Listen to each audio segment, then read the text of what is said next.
Probably the most common effect that you're going to use is a dissolve. So I'm going to show you how to do that very easily.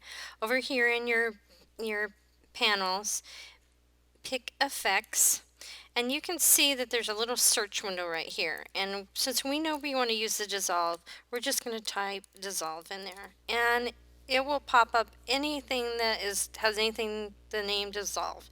Now the default is the cross dissolve. That's sort of the normal dissolve. And you see it's a little blue around it. That means it is the default. And there's a couple ways that you can use this. First, you can just click on it and drag it over to either the beginning of a clip by itself. So that's a good way to start a video, sort of fade in, or between over two clips. And so they will dissolve between the two of them. Now, the only time you cannot use a dissolve is if you, I'm going to pull this guy up, and we're going to, I think I may have picked the longest one here, but we're going to stretch it out so we see the front. If I've got the little front triangle, the little triangle that indicates that it's the front of the clip, it won't work. If we try to do that, it'll say, oh, it's actually going to do it. But if we try to do it, here, let me fix that. We tried to do it right here. Between two, it won't let us do it. We can do it on that one, but we can't do it on the other one because there's not enough, there's no extra frames on this video that we can overlay on this video. All we would need to do is sort of move it in a little bit, do a ripple delete, and then we should be able to do the cross dissolve. Okay, so you have to have extra frames before, at the end of the video that it's fading out of, and on the beginning of the one that it's fading to. And that's pretty much any effect, not any transition, not just this one here. You can do different transitions. There's different ones, so let's really quick. We'll get rid of that. We're going to video transitions, and there's all kinds of ones to do. So let's do this. We'll do this. Now when I did this, this is a more complicated transition. You can see it turned red, so it's probably not going to work. Oh, it worked pretty good. So now transitions are like fonts. You don't want to use too many different ones. So if you decide you're going to do something kind of creative, you know, stick with that one. Don't get too wacky with your dissolves. Transitions. There are also audio effects. The most common one we use here is the ones, actually the audio transitions is the crossfade, and that's where we can use it to fade audio in and out at the beginning and the end of videos as needed. There's also other kinds of effects besides the transitions. There's the effects. So if we wanted to maybe change the color of this a little bit, we could do that with a color correction. And let's do a color balance, and all we have to do is drag it over and drop it on that clip. Now it's not really set to anything. It didn't really change. That's because we have to actually manipulate it a little bit. So if we double click on that clip, it now opens up in our source panel. And if you can see, there's some other tabs behind the source panel, and one of them is called effects control. So anytime you add an effect to your clip, this is where you go to control it. So here's the clip the effect we just added. And so we can change things right here, and if you see, as I'm doing it, you can actually see it happening, you know, right before our eyes. I can change. So if I want it to look really green, there I go. Okay, easy peasy. If I decide I don't like it, I can turn it off first of all, right there, without losing it. Or if I don't like it at all, I can just highlight it in the effects control panel and delete. Now there are other effects that are built in besides the ones that are here. So there's all kinds of stuff, and take me forever to show it all to you. Best way to learn these is just kind of mess around with them, play around with them.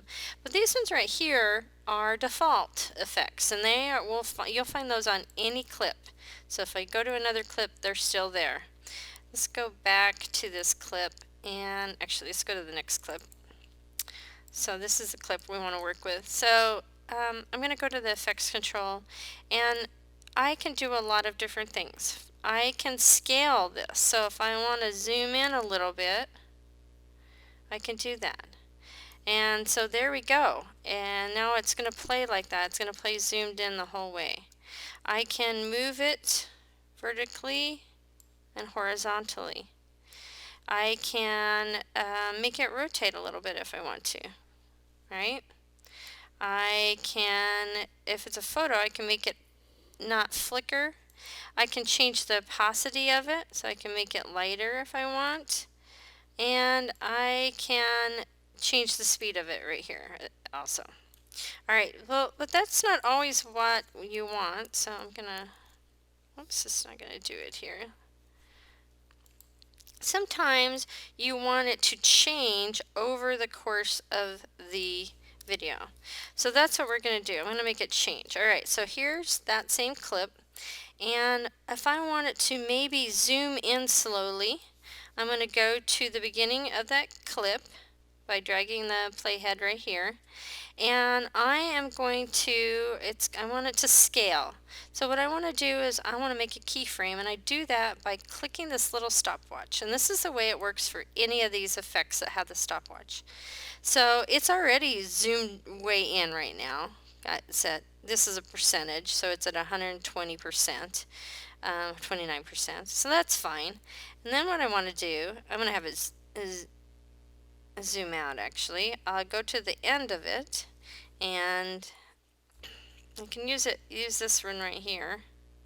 And typically if you see it disappear, if you just hit the back button one time, you'll see it pop back up. And then I'm going to take it back down to 100%. Now that's pretty drastic. I probably wouldn't actually do that. I need to set the rotation back. There we go.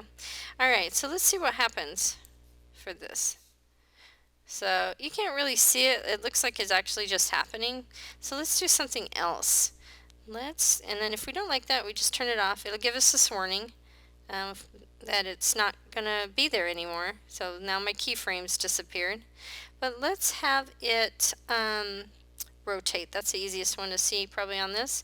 So again, I'm going to go to the beginning, which it is at. I'm going to turn on the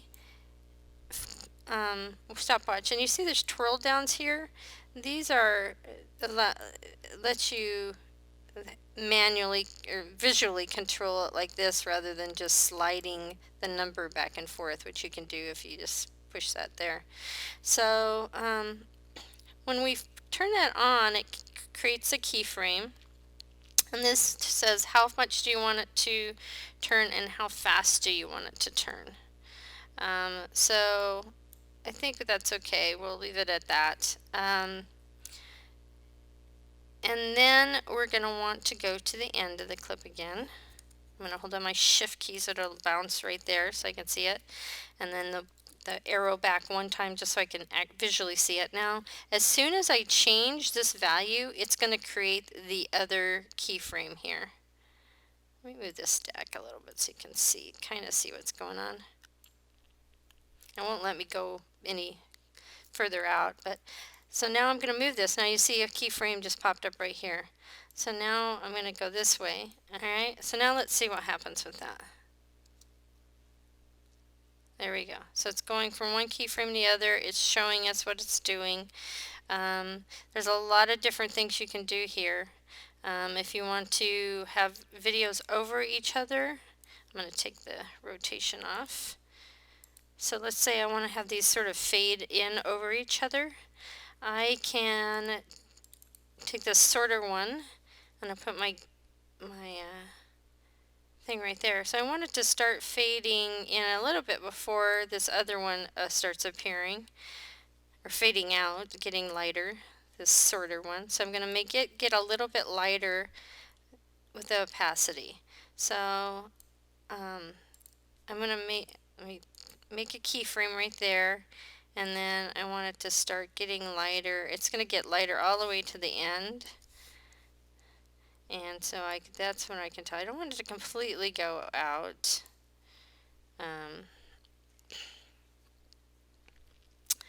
but so it should start fading out. Yeah, I can see it in the background. Okay, and then I'm going to go to this other one. I'm going to get rid of the rotation. Oops. I want to get rid of the rotation. I want it to go back to 0. So I'm just going to type 0 in there. There we go. And then I need it to start fading in while this one's fading out.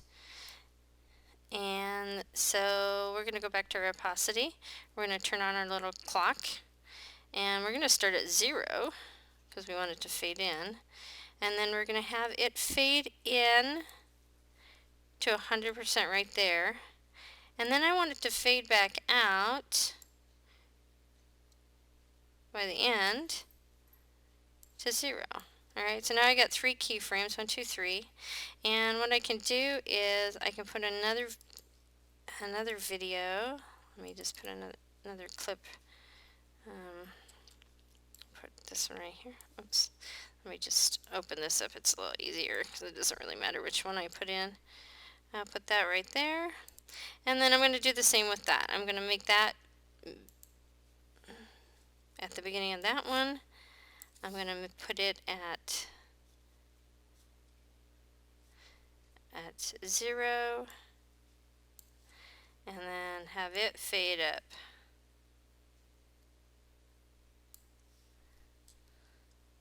To 100%. Okay, so this is what I got. I have this one up and then it fades out.